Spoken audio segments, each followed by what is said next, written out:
Pumunta kami sa Tondo sa Maynila, kung saan hindi ko kilala ang mga makakaharap kong tao. Nagbaka sakali kaming may mga alagang aso silang maaaring itama ang mga maling pamamaraan na nakasanayan na nila. Ano pangalan ng aso mo, kuya? Yeah. Galit siya sa ibang aso? Gusto mo wag na siya magalit sa ibang aso?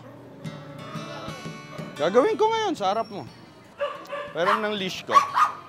Kukuha mo ko isa pang leash. Libre soft drinks. Pag napagtabi ko sila nang hindi siya magagalit. Ito. Hindi, akala ko magalit sa ibang aso. Eh hindi, maingay siya. Di ba? Parang pag may bumili dito tapos may dalang aso. Hindi, buhatin mo yun dito. Dali mo, dali. Gawin natin yan. Oo, libre yan. Ang point lang is, yung aso is medyo excited lang ma-meet yung isang aso. Yung aso ko gusto niya ma-meet, kaso unfortunately, hindi nila inaalaw yung aso na ma-meet yung isang dog. The moment na nag-meet sila, okay na. Wala nang problema. Diba?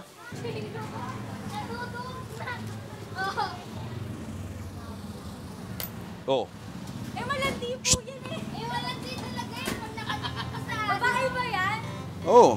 Ay, kaya, malandi yan yung lalaki. Eh, kanina nung naglalakad kami, tumatahol. Ang lakas tumahol. Ayan, umaamoy na eh. Oh. Oh, ngayon, ulitin natin ha. Kailangan makadaan ako na hindi kayo tatahol ha. Hindi tatahol to ha. Hawakan mo dyan. Hawakan mo muna yung tali ko. Lalayo ulit ako ha. Pag yan, tumahol pa ulit sa'yo, ibig sabihin, totoo na yung soft drinks ko. Oh, dadaan ulit ako. Pabili! Pabili! Oh, bakit ayaw na ngayon? Isang ang ano dyan, soft drinks? Bakit? Inaway ka, no? Paano inaway? Wala namang ginawa eh, oh. Anong kinurot? Wala na. Most of the dog owners, tinitingnan nila yung buntot ng aso nila, tinitignan nila yung galaw ng tenga nila. Pero ang hindi nila alam, para makita mo ang totoong frame of mind ng aso, kailangan makita mo yung kabuuan. Kailangan mong makita simula sa dulo ng ilong hanggang sa dulo ng buntot. Pati ang paghinga nila. Kasama yon lahat. Togo, sa marami aso, Togo. Dito? Ay, nakatali. Sige, tignan ko nga to, kuya.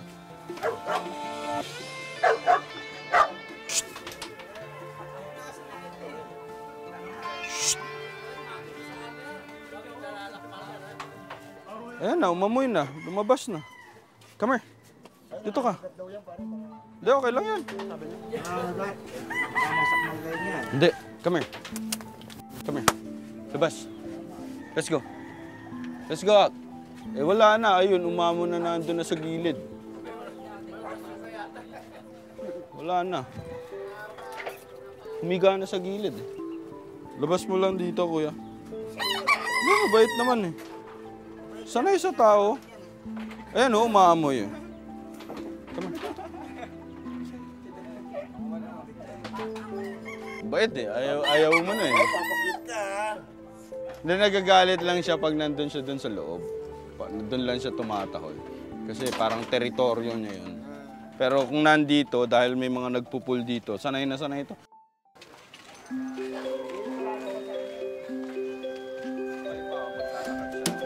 Another misconception, pag tumahol daw ang aso, tinahulang ka daw. Halimbawa, isang Doberman, tinahulang ka malaki, kakagating ka na daw niya. Hindi.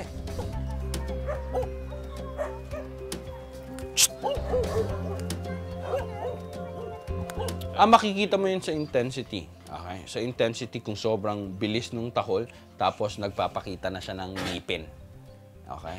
Yun, possible na mag-charge yun. Okay? Pero kung halimbawa ang barking, tapos medyo mild lang yung tingin niya sa mata, naghahanap lang yun ng atensyon. Hindi dilated masyado yung pupil niya. Ngayon, kung yung bark naman na paisa-isa, mga gustong maglaro lang yung mga yan, gustong makipaglaro lang yan. Ang matakot ka dun sa hindi tumatahol. Kasi yung hindi tumatahol, tapos nakatingin lang sa'yo ng intensely ganyan, tapos nagkakaroon lang ng slow breathing patterns, dahan-dahan yung paghinga, possible yun na nag-prepare na yun to charge. Slowly, dahan-dahan lang. Ayan, oh, nakita nyo ngayon yung bibig niya ngayon. Mas bukas na yung bibig niya, maamoy. Ayan, mas masaya na siya ngayon. Yan yung gusto mo pagkatapos nila mag-release ng frustration. Hindi sila tumatahol, hindi sila nagagalit kasi na-release na rin niya yung frustration niya and nakapaglakad siya. Naninibago siya kasi nga hindi siya sanay na gawin to maglakad. So, para kay kuya, ang sabi ko, mas maganda para maiwasan na kumagat siya at hindi siya magalit dun sa ibang mga tao, ibang mga aso, sanayin niya dito sa labas ng bahay niya. Pag halimbawa, mamamalengke siya, isama niya to. Nakita niya yung isang aso, ito yung isang aso na sabi nung amo niya ay galit daw sa ibang aso. Ngayon, tignan nyo, ayan, lumapit na yung isang aso. Baka makagat ako. Parang may agreement sa aso ka ako.